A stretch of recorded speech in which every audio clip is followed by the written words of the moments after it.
Wait, why do we use UMA? Oh, because UMA is the desktop aspect. Got it. And we are live. Hi.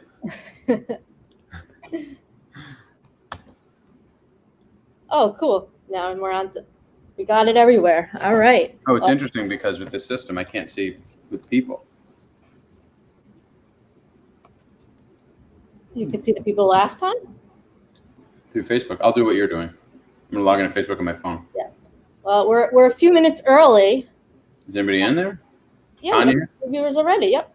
So I'll do our welcome in shortly. I like to be prompt at 9 o'clock. But we can start now. Does anybody have any questions? Before we begin, welcome to the Shapiro Law Firm presents a Facebook and YouTube live event. Today, we are having a Q&A discussion on cancellation of removal. My name is Amanda Schaefer. I'm an attorney at the Shapiro Law Firm. Joining me today is my co-host, brother-in-law, and all-around great guy, Aaron Shapiro.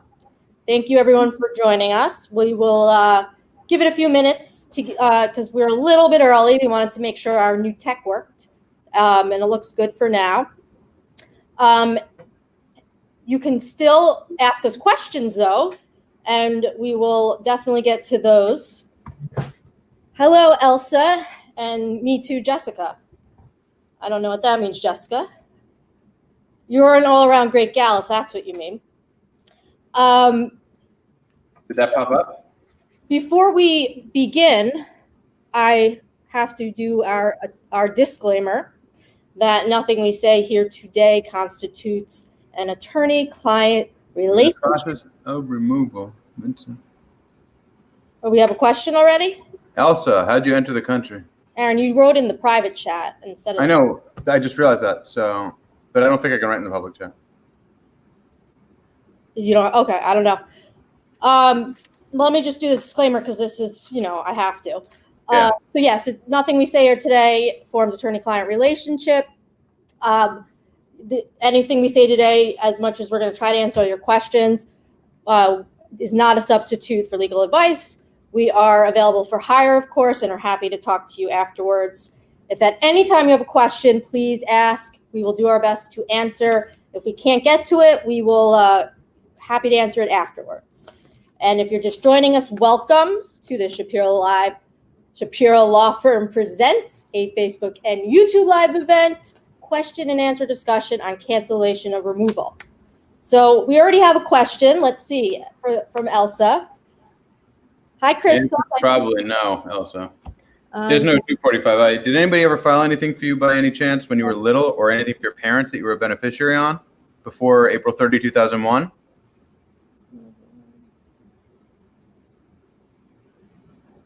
Well, she might be eligible for cancellation if she has a... Cancellation. Yeah, we might. Well, that's why she's asking. Did you have a lawyer? Well, Aaron, let's get into it. And I was just thinking about... Well, she's asking about her husband. I'm just wondering if she could do it through marriage, but no. The only way you could is if you have 245I eligibility because she's in proceedings. So. But permanent resident proceedings. Cancellation. Well, no, if you're available. No, the qualifying relative. Oh, no. Okay, well. What are you talking about? If she's got 245I, if she has a visa number available, she should be able to adjust on it based on the I-130. If she does.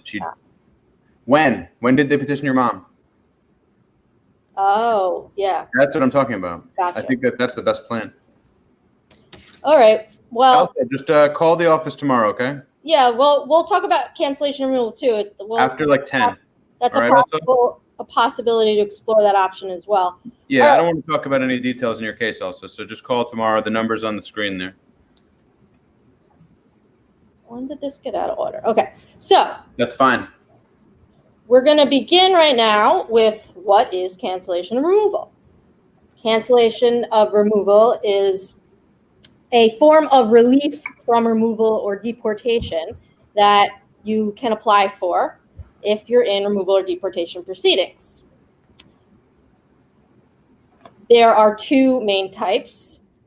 One is for people who are permanent residents, and one who are for people who are not permanent residents. So it's called non-LPR and LPR cancellation of removal.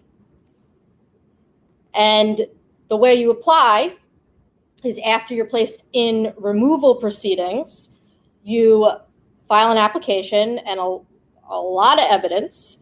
Then you're going to have a hearing before an immigration judge eventually. One question that we come across, or we talk to clients about this issue, is what if you're eligible for cancellation? And we're going to get to all those requirements shortly. But what if you're eligible for cancellation, but you're not in removal proceedings? What do you do, Aaron?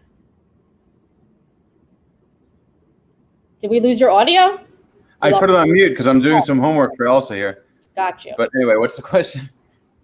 What do you say to people when they tell you that they believe they're eligible for cancellation, but they're not in removal proceedings? So you're not eligible for cancellation because you can't cancel removal if you're not in removal. That is true. Now, there are different ways you get into removal proceedings. One way is you commit a crime. We do not advise doing that. Another way is this has become more common recently, you have an application denied, like an adjustment of status application, and you're not in lawful status, that you have no control over. That happens or doesn't happen. And then the most common way for people who are looking to apply for cancellation, but I'm going to put a little asterisk on this and a warning, is applying for asylum. If you apply for asylum and you're outside, you've been in the U.S. already at least 1 year, which you have to be eligible for cancellation, then you get referred to the immigration court no matter what. We've seen a lot of cases where attorneys and non-attorneys will tell people to file for asylum so they can eventually file for cancellation. And it's really a risky thing to do, especially now.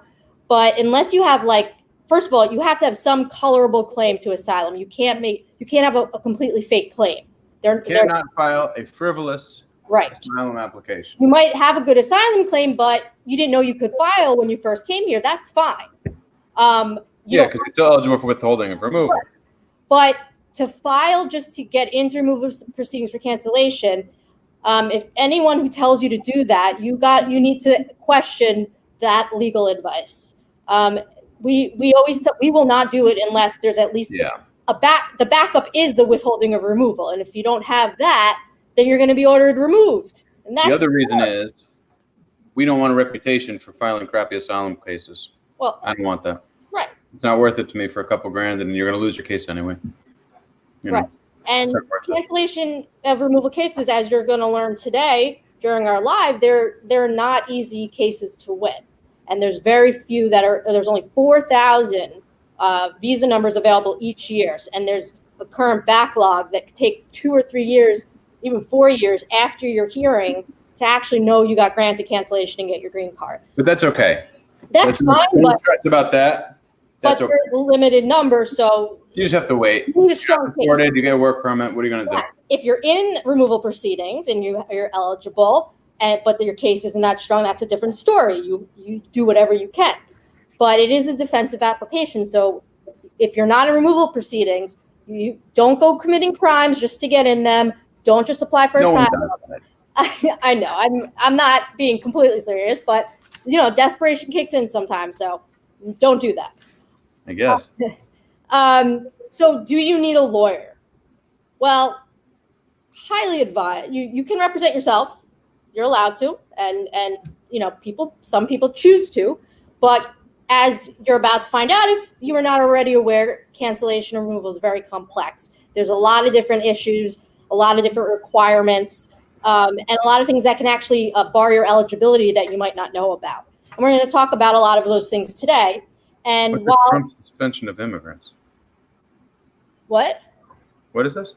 21. Keep going, man. Okay.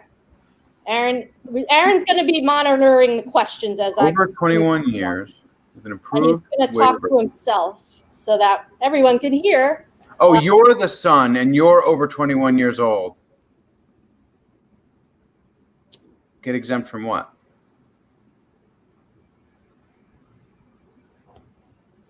So he must be outside the country right now, and he's trying to get.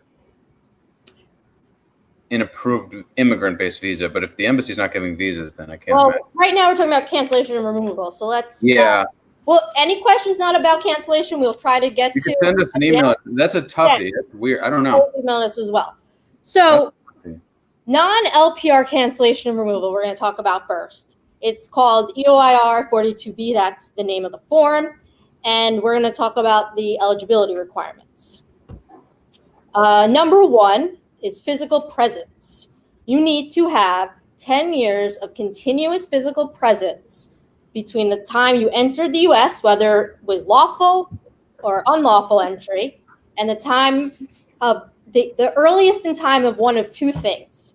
Either when you're served with a notice to appear in immigration court, which is the charging document, or when you commit a certain criminal offense. We'll get into how you prove these things after we go through the requirements. So number one, 10 years physical presence. Number two is good moral character for those 10 years as well. And there's two parts to proving good moral character. There are certain statutory bars that if you will bar you from ever proving good moral character. And it is a discretionary decision by the immigration judge. So you have to prove you're a good person. And we'll talk about that shortly, how you do that. The third requirement, no convictions for certain criminal offenses. Again, we will talk about that shortly, but one thing to keep in mind on what makes cancellation one of the more complicated forms of relief to apply for is that the intersection of criminal and immigration law is really complicated. So why are you shaking your head? I'm answering her question. So what's a felony in one state isn't a felony in another state. What isn't a felony under federal law, and same with misdemeanors. So what constitutes a criminal conviction that would bar you from cancellation? If let's say it said the word theft. Well, theft is a very general term. Each state defines theft differently. The federal government has different definitions. So one of the most complicated parts of these cases is determining if someone with a criminal conviction is actually eligible to apply. Number four is extreme and unusual hardship. Now, this is often the most difficult element to prove, and it has to be to a qualifying relative. A qualifying relative is a parent, child, or spouse who is a permanent resident or a U.S. citizen. And the child has to be unmarried and under the age of 21 at the time of your hearing. So if your child's 19, you get put in removal proceedings and you don't have your final hearing for 3 years, your child's aging out and now you're not eligible. Yeah, we have to file a new relief for them. If they're eligible. They're marrying me for something, I don't know. And we'll get into, again, shortly about what extreme and unusual hardship means. But just keep in mind that it has to be substantially more than the average person, or the average person would, the hardship that the average person would suffer if you were to be removed from the country. Those are the main elements or requirements for non-LPR cancellation. For cancellation of removal for lawful permanent residents, known as EOIR 42A, they are similar yet different. Number one, you need to have 5 years as a lawful permanent resident inside the U.S. Number two, instead of 10 years of continuous physical presence, you need 7 years of continuous physical presence. And I forgot to talk about how this clock starts and stops. I talked about how it stops. The stop time rule. The stop time rule works a little differently depending on if you're applying for 42A or 42B. If you are applying for 42B, so for non-LPR cancellation, your clock does stop when you're issued the notice to appear. And there was a question we had, someone sent it to me in advance. They asked about, where is this question? Give me 1 second. Oh, somebody who her husband left for 1 month. He was in the U.S., left for 1 month, got caught at the border. He didn't see a judge. He went to jail for a few days. They let him out. Where'd he go to jail? He was in Mexico jail when that happened. Mexico jail? The question really, that's a hard question to answer because we're not really sure what happened. If he has an expedited removal order, then he's not eligible. It doesn't sound like a hard question at all. No, but we don't know what happened at the border. Sounds like it's going to be a re-entry attempt. So an illegal re-entry won't necessarily disqualify you if before your illegal re-entry you didn't leave the country under threat of deportation, and I looked up this exact definition today. That's actually defined as any type of proceeding where you basically see a judge or are given some form of due process. So if you get an NTA. No, you don't have to get an MTA. They actually said you get threat of deportation without an NTA. Yeah, because you'd be deported. That's what it said. It's under threat. So can't they argue that every immigrant is under threat of deportation then? No. All right, we don't need to argue about this. No, we don't need to argue. Sorry. The better way to put it is formal process. If there was a formal process that you were exposed to. So actually withdrawing admission is considered a formal process, and that would stop the clock. But if you were fingerprinted and they took your picture, if you were just turned around, that's not stopping the clock. So we'd have to get your file. Notice to appear. What? It's a notice to appear. Hi, Olga. Well, it's not necessarily. No, what is an NTA? It's a notice to appear in immigration court. Monitoring the paper that gives you a charging doc. It says, hey, you got to go to court. You came on a certain visa. You overstayed your visa. You're out of status. Something like that. Now, for the lawful permanent resident cancellation of removal, the time stop rule for the 5 years of being a permanent resident does not stop until there's a final administrative order of removal. And that means, let's say you lose your case in immigration court because you didn't have 5 years yet as a permanent resident. You appeal to the BIA. Appeals to the BIA are taking 2+ years now, 3 years. So by then you have your 5 years. You actually can have your case remanded, and if you're eligible for cancellation then, which is interesting. But it doesn't apply. You know this. We're talking about the 5 years. About this one. What is the 5 years? Say it again. I've never heard of this. We just talked about this earlier today. 5 years. Yeah. You have to have 5 years as a permanent resident in the U.S., right? It doesn't stop with the issuance of a notice to appear because you're still a permanent resident until you're not a permanent resident. And you're not a permanent resident if there's a final order of removal. But so basically you're saying that this would be a 7-year cancellation case with a 5 years as an LPR? That's one of the requirements. So you can have a 7-year continual presence case if you're admitted, in any status. You adjust 2 years later, and then you're 5 years as an LPR. You can have 2 years before that as something else. Yeah. Cool. So that's a good thing. I'm glad I asked. Yes. That's a very interesting case. We're all learning here. No, we're not learning. It's just every single case is you got to read everything. But there's so many aspects. That's a weird one. That is a weird one.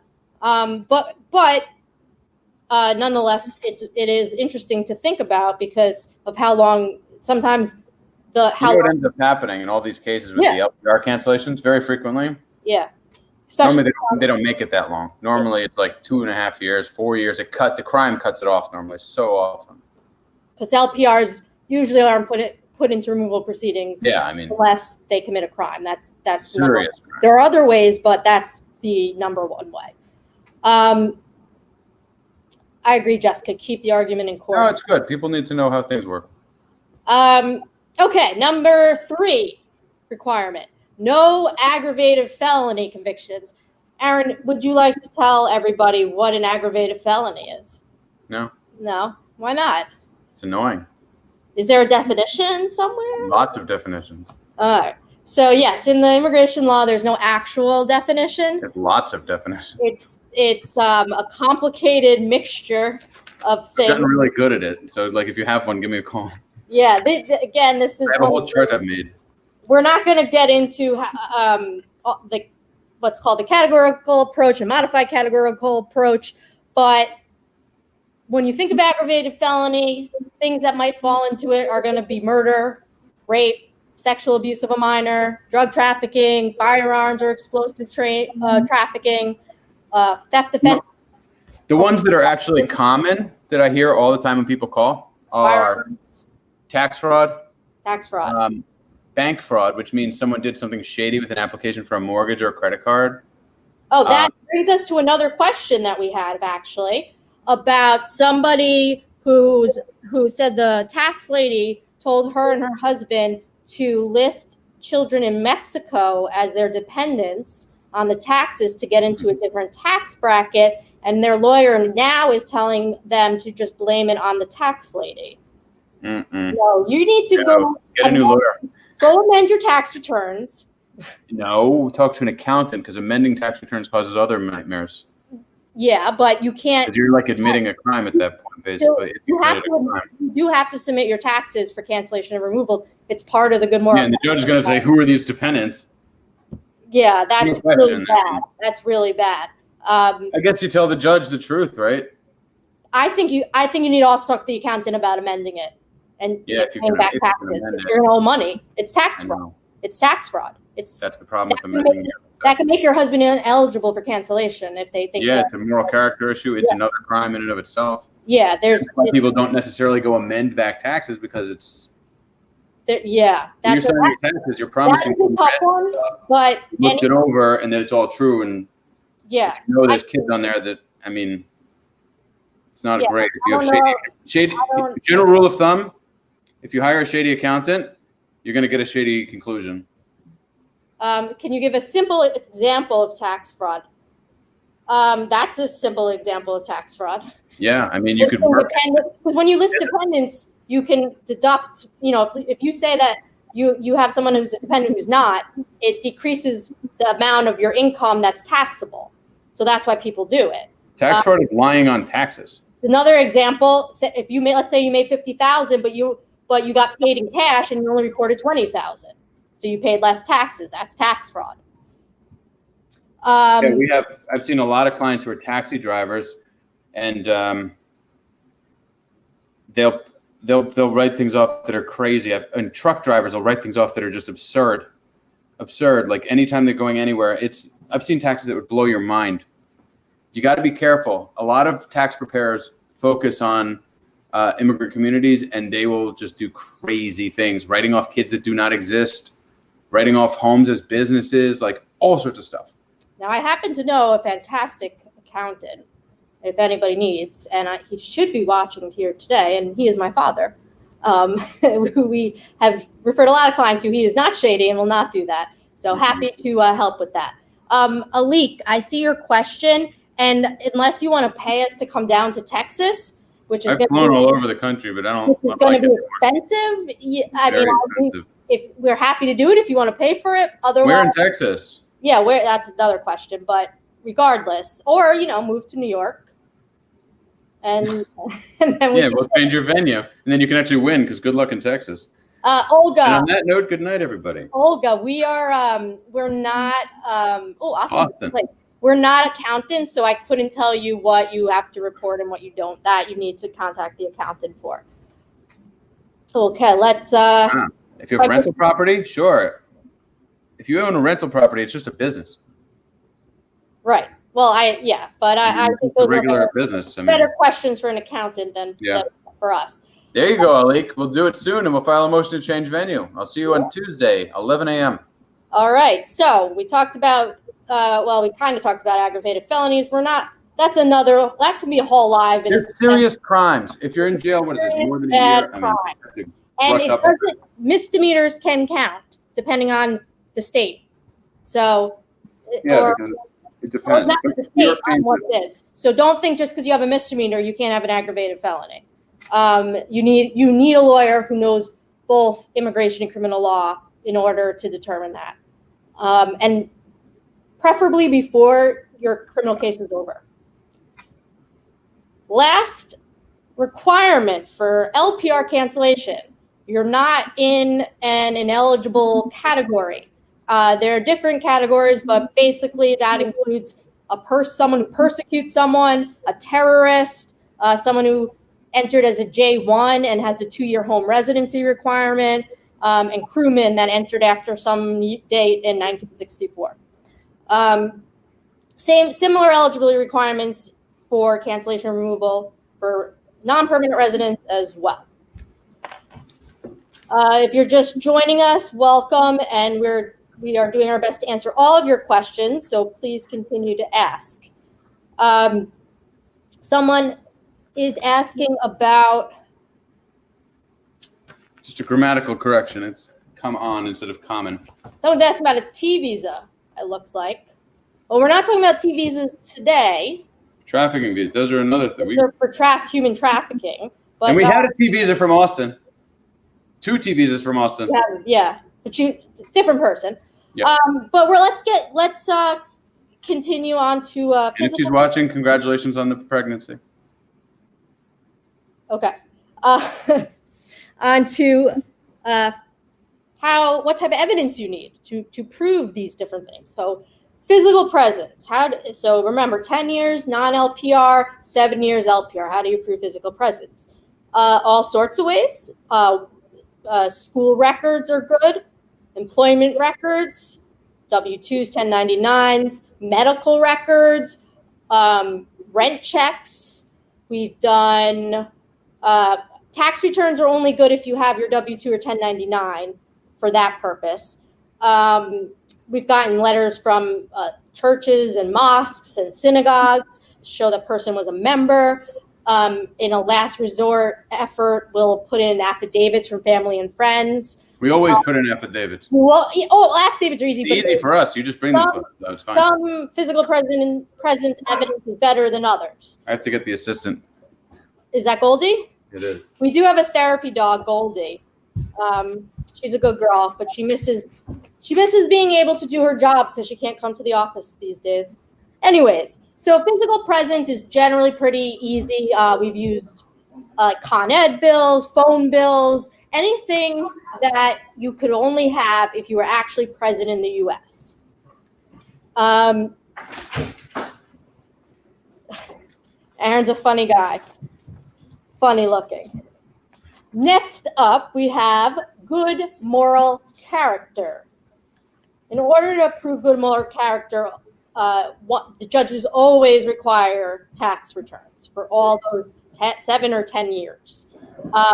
In addition, as I stated before, there are certain things that will bar you completely from establishing good moral character, even if it was done outside of that 10 or 7 years. So if you ever committed marriage fraud, so you pretended you lied to that you had a real marriage to get a green card and then got caught, you're not eligible for cancellation, even if it happened 50 years ago. So certain things you can't prove it. But how do you prove it? Well, one thing we do is we send our clients to go get a criminal background check. Even though the immigration court will have the Department of Homeland Security run your prints anyway, we still do it to show you don't have a criminal record. Then we put in any volunteer work you've done. If you've got, I like people volunteering for things. Volunteering is great. I highly recommend. And if you're heavily involved in your church, mosque, synagogue, that's always good stuff. Family and friends who are willing to write letters to say how great of a person you are. This is usually a fairly easy element to prove. Yeah, that's not the real one. We're getting to the real hard one, and that is the extreme and unusual hardship. So LPRs do not have to prove this element, but non-LPRs do, and this is where a lot of cases fall flat on their head. And anyone who's asked any questions about waivers, other types of waivers, we talked about that in our last live session. This type of extreme and unusual hardship is even greater than those 601 and 601A waivers, where you just have to show an extreme hardship. So it has to be, so it can't be to you unless you're applying for VAWA. It has to be to a qualifying relative. And I said earlier, a qualifying relative is a parent, child, unmarried and under 21, or spouse who is a permanent resident or a U.S. citizen. So how do we prove extreme and unusual hardship? Aaron? We need to tell a story. Yes. We need to tell why it's going to be so difficult for your qualifying relative that they just have to give it to you. It's those heartstrings. It's called a totality of the circumstances approach. We show them all the positives, and we show them the only negative is you either entered illegally or overstayed your visa, and maybe a minor crime that doesn't disqualify you. But everything else is so positive. And these types of positive factors that we're talking about include, I'm talking about extreme and unusual hardship. I'm getting into an extremely unusual hardship for U.S. citizen or LPR members. That's the definition. That's the goal that we need to hit. Right. A lot of these requirements overlap. I skipped over this part actually on the good moral character, but basically some of the things that you want to show is I just want to get back to that real quick. So this is really important as well. All of the requirements are important. So with good moral character, other things, it kind of falls into this. And it also hits on the hardship element, but you want to show family ties to the U.S.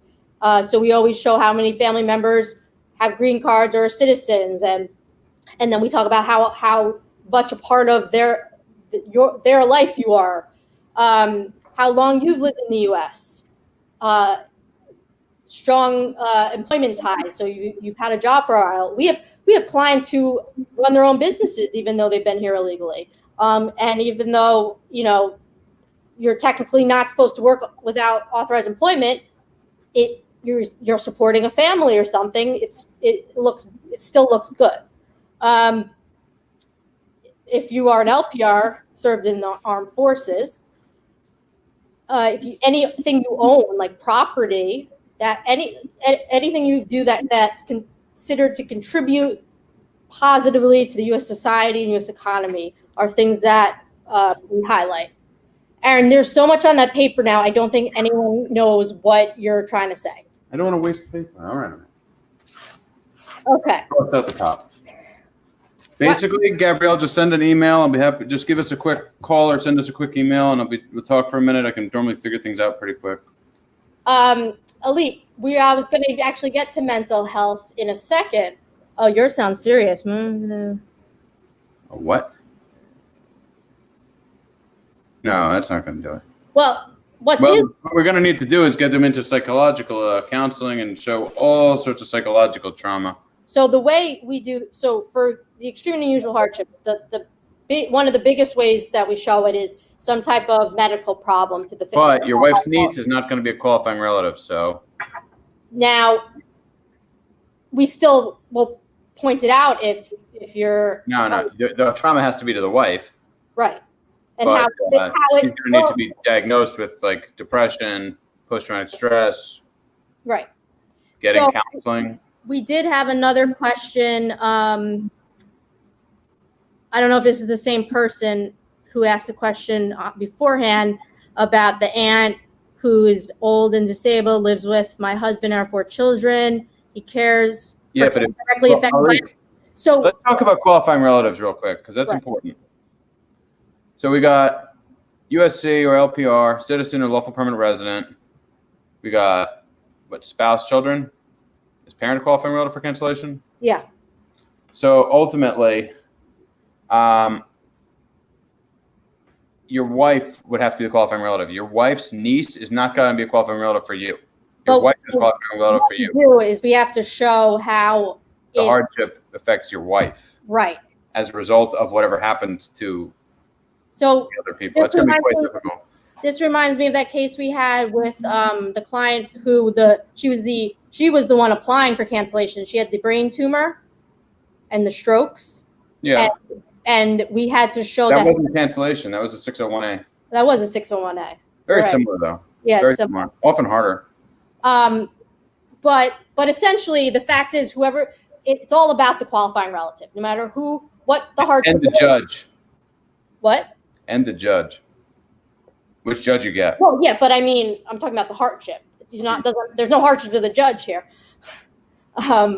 So, and it's also important to realize that you have to show that this hardship will result whether or not your qualifying relative leaves the U.S. with you, or if you leave without your qualifying relative and they stay in the U.S. So they have to have hardship in both scenarios. It's 3 scenarios.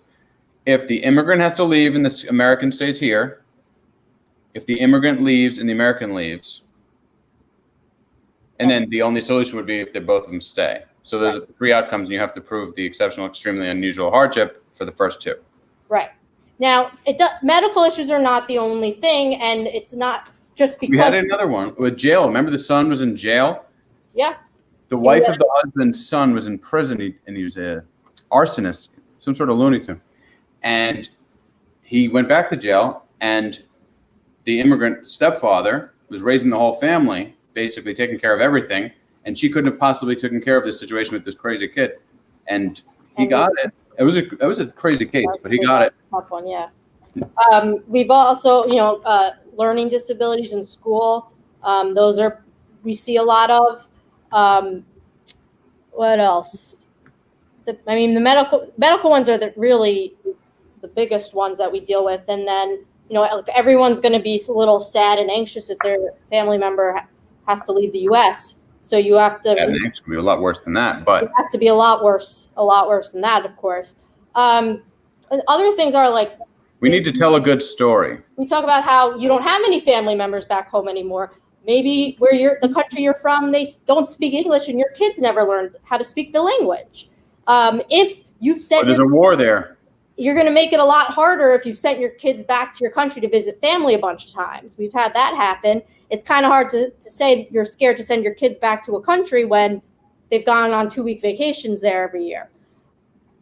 But we have had success in showing that just because they went on vacation doesn't mean that it's safe for them or they're not going to suffer living there.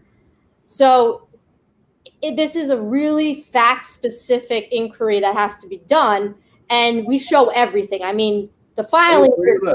I think Alik could probably do it. Alik's got an interesting case. Gabriel, are cancellations removal the first step of gaining status? Well, your cancellation it's like your visa. Think about it like that. Well, if that gets granted, you get a green card. The judge will enter the order, and then they issue the green card. Yeah.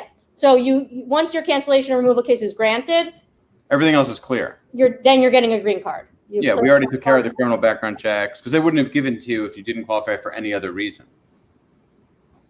Yeah. And we had another question. You should get in touch if you're in our jurisdiction. Is he the one in Texas? Yeah. Well, then that's not going to probably work because not the whole family. Probably the answer. Oh, no. Samantha Ariada is Texas. There might be multiple Texas.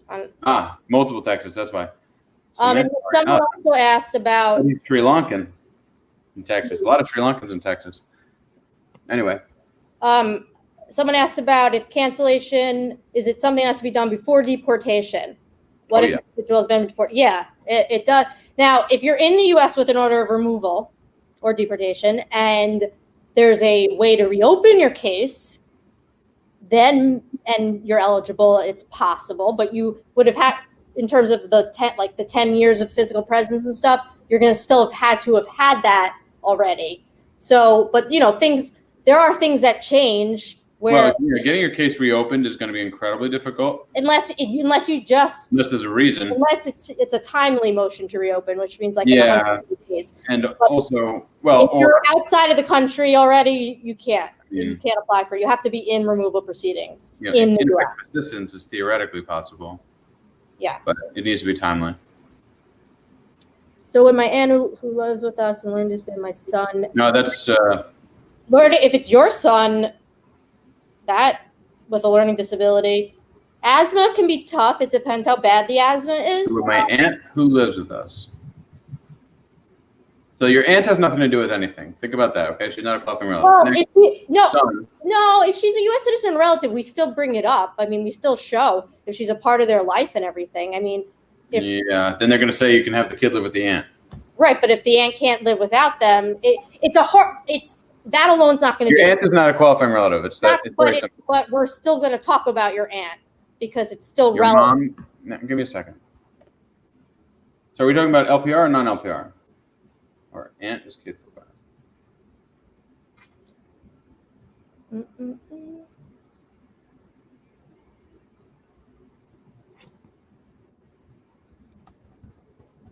I'm just going through, making sure I didn't miss any questions for people. Oh, let me check the email too. Okay, we're good. We're good on the qualifying relative has to be a spouse, parent, or child. Okay, you got to think about it like that. And that we have to that person come into play, but it's very artful, right? But it's a spouse, parent, or child. All right. And if there's someone else in your household who has a serious issue, like a serious medical problem, learning disability, it's kind of like a step removed. Yeah. You have to show, let's say you have a U.S. citizen child, or you have or U.S. citizen niece or nephew. That's probably easier. No. What's a good example? You have, I have one we're doing now. We have one we're doing right now, the waiver case. I am the spouse and the children are with my aunt. I am the spouse and the children live with your aunt?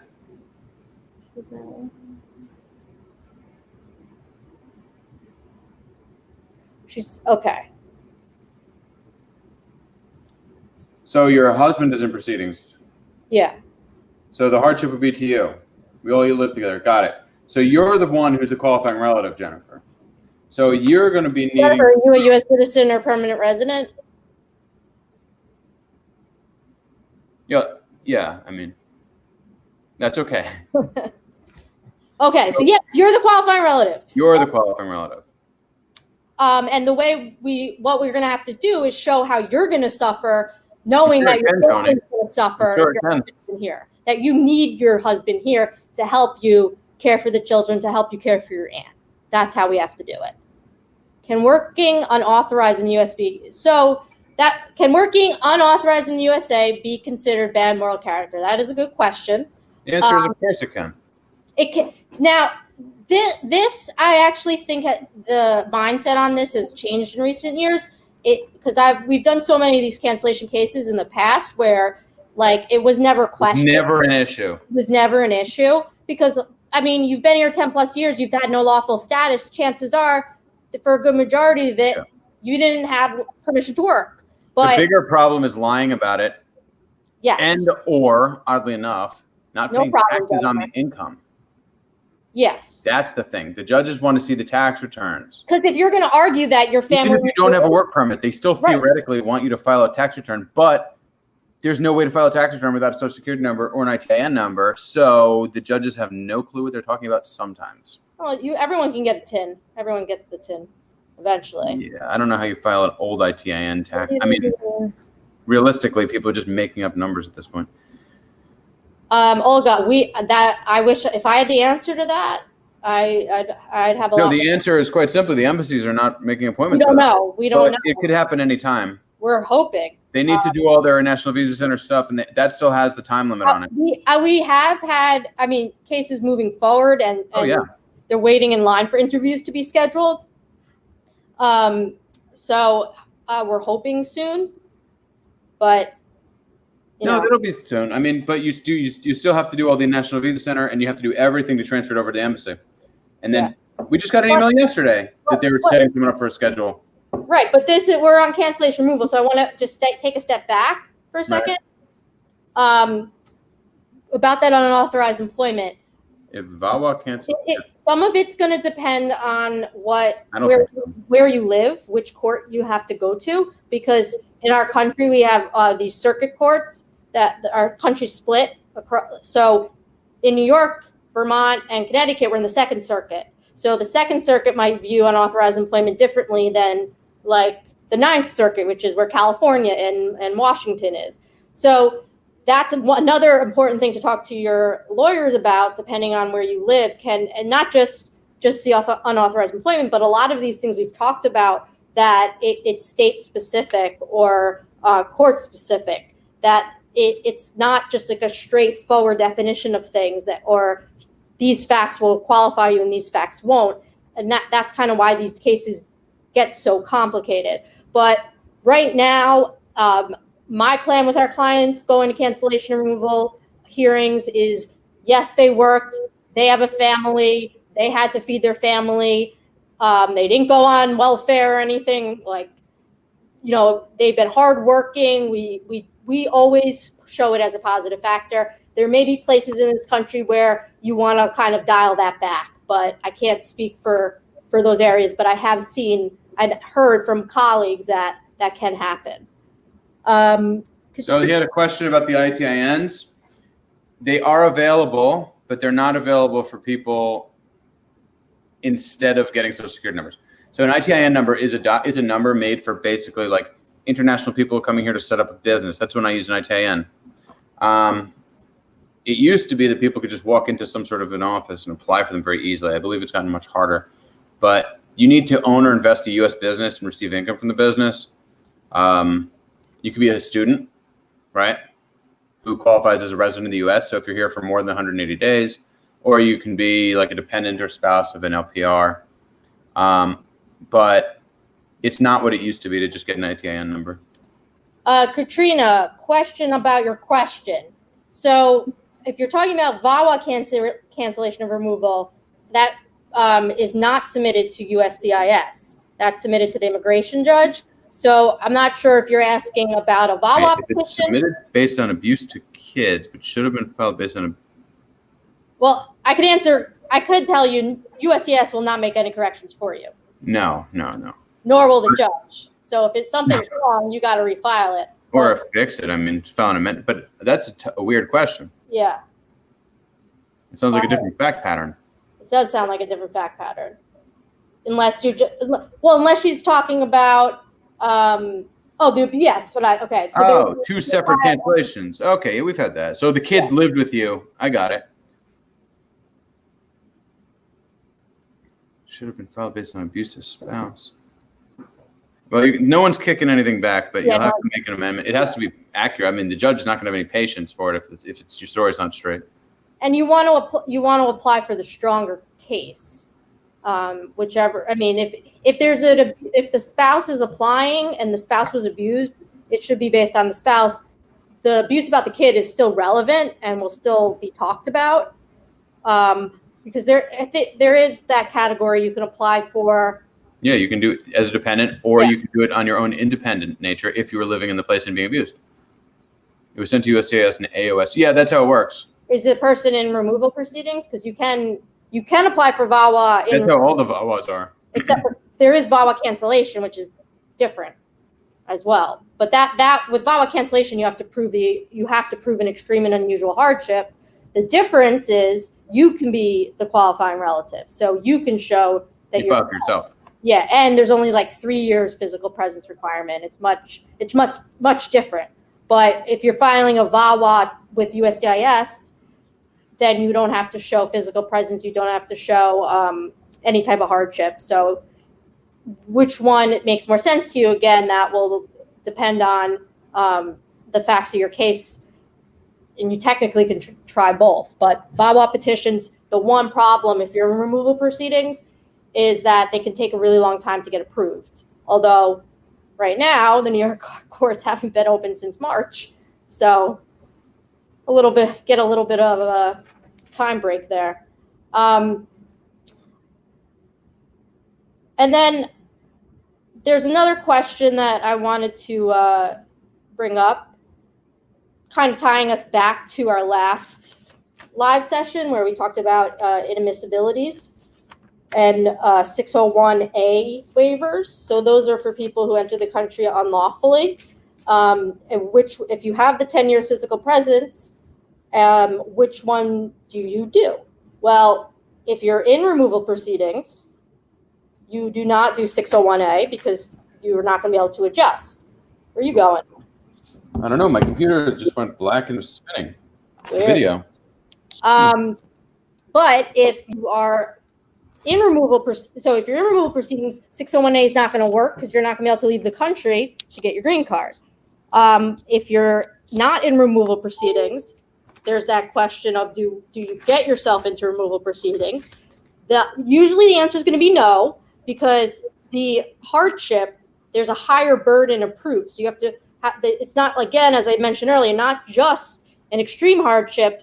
That's what the 601A requires. Now you need an extreme and unusual hardship.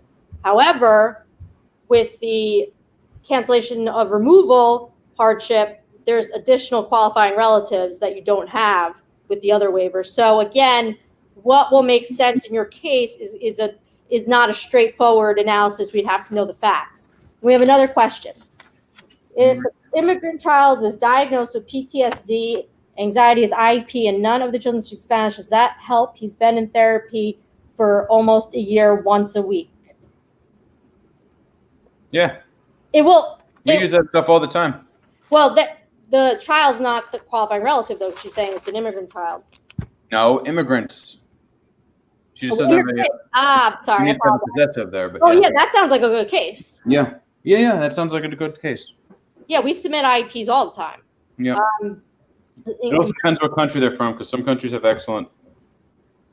But there's also anxiety, PTSD. We've used arguments about not being able to speak, the language. So. Well, then, yeah, man. You know how I would do it on your case? I would play it out like the kid has learning disability and can't learn the language, and then he's going to have anxiety. He's going to be all messed up. He's going to be major delayed in school. And we're going to do the language thing because the language issue is something that's been addressed by the courts, actually. And if you have a child who's older, like let's say you have a high school child and is a good student, if they don't speak the language, there's a court case that held that they will grant the cancellation, because if the kid moves back, the daughter, she moved back to China, she wasn't going to speak Chinese, and she was never going to learn Chinese, and she was going to go from being an excellent student to a really bad student right away. So they did grant that. That reminds me also, another type of hardship you can show is, let's say you have a student that's outstanding and is in all AP classes and is brilliant, or is an excellent athlete, like a star athlete. That we've argued before that they're going to lose those opportunities if they have to leave they have to leave the country with you and they can't stay here without you. Thank you, Elsa. I'm glad you're finding it helpful. I hope everyone is. I had another difficult thing to talk about is, what if both parents are applying for cancellation of removal? Because we have one of those. We've had multiple ones of those, and we've actually won them, but they were not easy because we had one where the judge made them fire their other lawyer and hire us. Yeah, they actually, their case got consolidated. Even though it should not have been consolidated. Nobody asked for it to be. I think it's a decent case. Crystal, you definitely would argue that if you're in proceedings. Yeah, Crystal, that does sound like a good case. Someone mentioned asthma earlier, and I did want to say on that note that asthma tends to get better with age. So, and depends on the country too. So yeah. If it's just asthma, it depends. It's very common. It's common. Asthma's common. It's not unusual. Right. But depends how bad it is. Also depends on the country. We had an African client that goes through an annual dust storm in their country that was absurd. And half of the whole country, half the continent gets covered in dust all the time. And this child was going to have unbelievable problems during this whole period. And we used images from the satellite to show the coverage of the land with the dust. And we showed medical records and all sorts of documents showing that this happened. And the judge granted it without a problem. How long can a case take? What? We had a case for cancellation that went on for I had one that was, I think, 17 years. And it started before me and it ended with me. Right now, it's even harder to say. Talking 5-6 years normally, 4, 5, 6, 3. Well, just depends on the judge. And it also depends on, are you asking and the town you're in. Are you asking how long till you have your green card? or how long until you have your individual hearing on cancellation? Because what happens is you go to your final hearing, you do your testimony and everything. The judge, because of the backlog, can't actually approve your cancellation of removal case for 2-3 years. So they actually hold their decision if they're going to grant it. But if they're going to deny it, they deny it. If they're not, let's quickly make this easy for everyone to understand. Let's just talk about what really happens in an immigration case. Someone gets served with a notice to appear. They call. They come see us.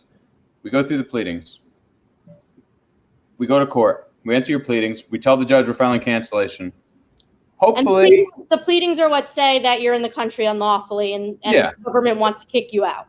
Yeah, so then basically we admit the pleadings. We admit, we concede removability because you can't really argue you're not removable. And then we tell the judge we're looking for cancellation or whatever other relief. So hopefully we have a cancellation application filed to give to the judge, because that's a good thing, and basic supporting documents. After that, we're going to have an individual hearing scheduled. It's going to be anywhere from, we've seen as early as 6 months to as long as 2, 3, 4 years. Between the time period, between the master hearing and the individual hearing, we're compiling evidence, we're building up your case, we're making sure you go to the doctor, we're making sure your kids go to the doctor, get your IEP reports, you're going to give them all to us. Writing a statement from you and your a lot of stuff. Everything we can get. We're getting all your taxes, we're doing your criminal records, everything.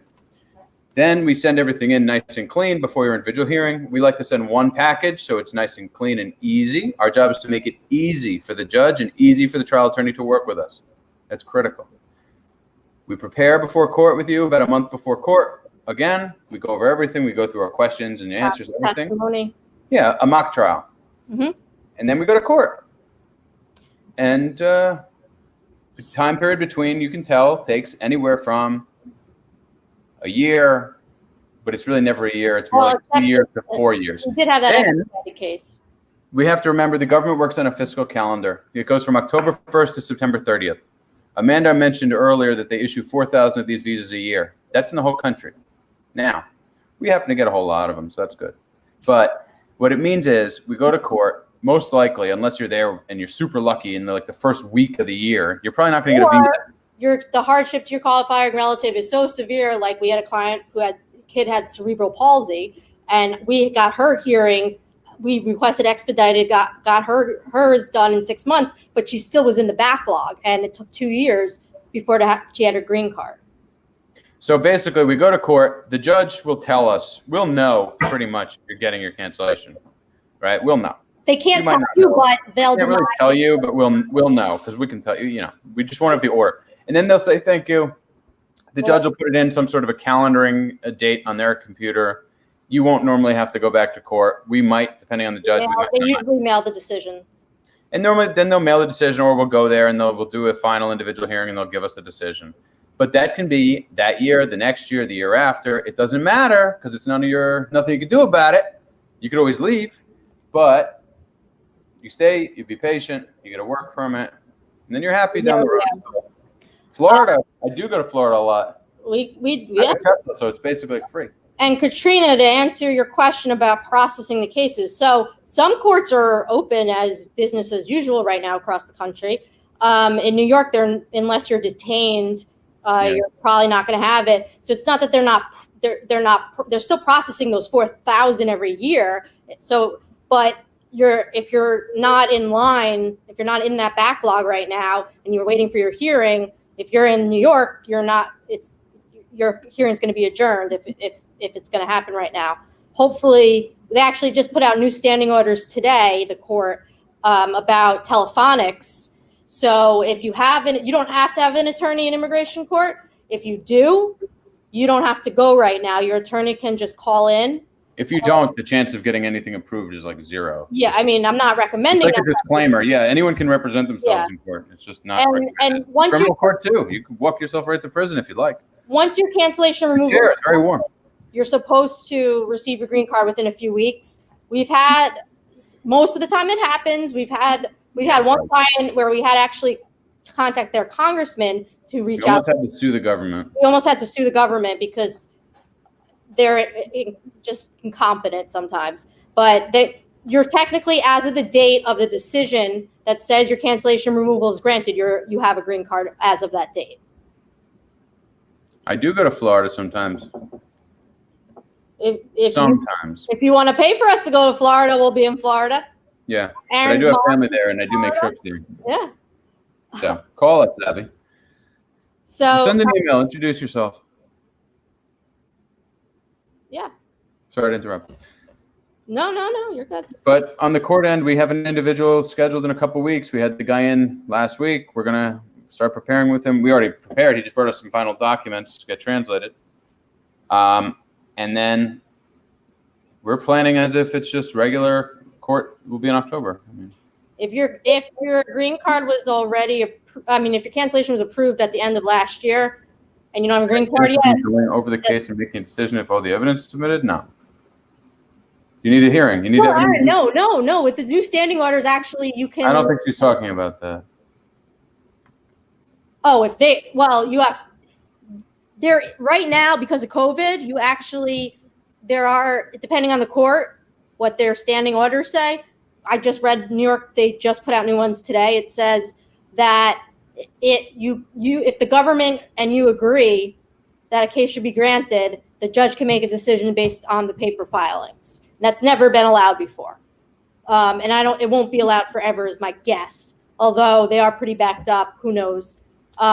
But you're not. I would prefer that. If you don't have, but you can just do our work, and it's not going to be magically granted out of nowhere. They're not just going to review cases. No. No. You need to get a court order. The judge has to write an order. That's the answer. But the attorney has to talk to Department of Homeland Security attorney and say, look, this is a good case. What problems do you have? Maybe get them to work out the problems, and then you make a joint motion to the judge to approve it based on the filings. That's how it's going to work. That's how criminal court works, so it makes sense to me. Completed the end of the previous fiscal year is what I meant. Judge couldn't have said it was approved because they're. Well, the judge probably just told them it was approved. So yeah, it's going to wait. It's going to be a few years.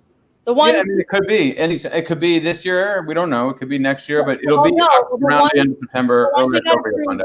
The ones we got approved this year were done in 2018. ICE officers can go to court, of course. I've had many cases in the past where ICE officers submitted affidavits with things or have appeared telephonically. There's no reason an ICE officer can't argue in court. Of course.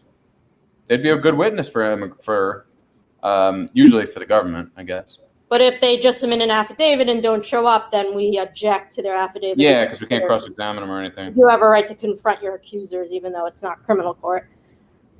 All right. Well, we've gone past our hour mark now. If there are any other questions while I wrap up, we'll be happy to answer it. I don't know if I'm pronouncing your name like Jabi. Yes, get in touch with us. Yeah, get in touch with us. However, October 1st is pretty soon, and your master. Oh, it's a master on October 1st. Oh well, if it's telephonic, yeah. Actually, we'd have to check your court. That might make things a lot. They might. I'll plan a trip to. I will. Yeah. I haven't seen my mother in a long time. It's this Corona. Normally, I go every couple of months to Florida. It's been really tough. Yeah. This Corona's tough on parents. They don't get to see their kids or their grandkids. It's interesting. Well, everyone, if you like us, follow us on Facebook, subscribe to our YouTube channel so you don't miss any more lives. You can rewatch this one and the old ones. If we didn't get to your question, I apologize. I might have missed it. Please reach out to us. We're happy to answer your questions. Yeah, send questions because questions lead to clients. Yeah. We want to help you, and we want to. If we can get everyone a green card, we'd be happy. We can't get everyone a green card. We can't, but we're gonna do everything we can within the bounds of the law to do so. All right. Thank you for watching, everyone. We'll be back in a couple of weeks with another live episode. We will see you then. Have a great night.